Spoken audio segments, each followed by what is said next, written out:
Photo thank you. Land sliding ആണ് ഇവിടുത്തെ പ്രത്യേകത.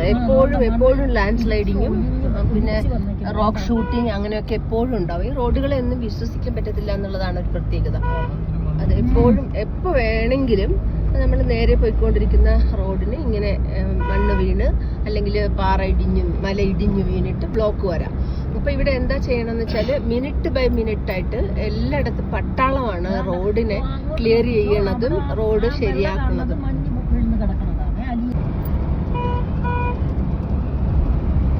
പൂക്കളാണെങ്കിൽ ഒരു രക്ഷയില്ലേ. എല്ലാത്തരം പൂക്കളും പൂത്തിട്ടുണ്ട്. ചെറി, ആപ്രിക്കോട്ട്, പലതരത്തിലുള്ള പൂക്കള്. നമ്മുടെ റോസ് ആണെങ്കിൽ കൊലകുത്തിയാണ് പൂത്ത് നിൽക്കുന്നത്. ഇതൊക്കെ ആപ്രിക്കോട്ടാണ്. ഇവിടെ ഈ കാണുന്ന ഈ ഗാർഡൻ എന്ന് പറയുന്നത് ആപ്രിക്കോട്ടിന്റെ ആണ്. കായുണ്ട്, ആപ്പിൾ മരങ്ങളുണ്ട്.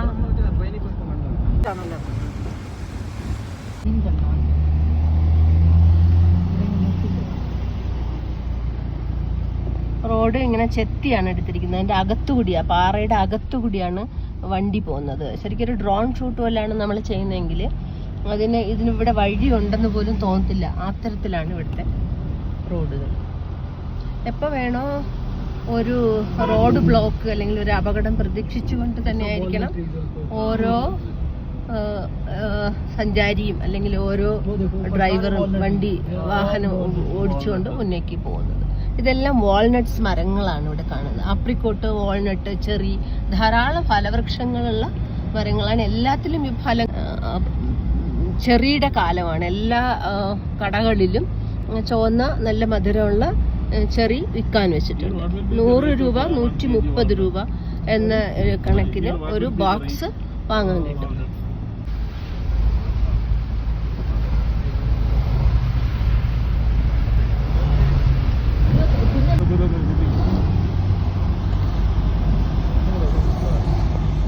സോൻമാർഗിൽ വരുമ്പോൾ ശരിക്കും ഇത് എന്തുകൊണ്ടെന്ന് പറഞ്ഞാൽ ഈ മലയുണ്ടല്ലോ, ഇത് രാവിലെ വരുവാണെങ്കിൽ മൂടൽമഞ്ഞുകൊണ്ട് നമുക്ക് കാണാൻ പറ്റുന്നില്ല. അവിടെ സ്വർണ്ണ നിറത്തിലായിരിക്കും സൂര്യകിരണങ്ങൾ ഏൽക്കുന്നത്. ശരിക്കും സോൻമാർഗിന്റെ ആ പേര് വന്നത് പോലും അതുകൊണ്ട് തന്നെയാണ്. Beautiful place. ഇവിടെ എപ്പോഴും കൊഴിഞ്ഞു വീഴാൻ പാകത്തിന് പാറകൾ ഇരിക്കുന്നത് കൊണ്ട് തന്നെ ഇവിടെ നിർത്താൻ പാടില്ല എന്ന് ബോർഡ് വെച്ചിട്ടുണ്ട്.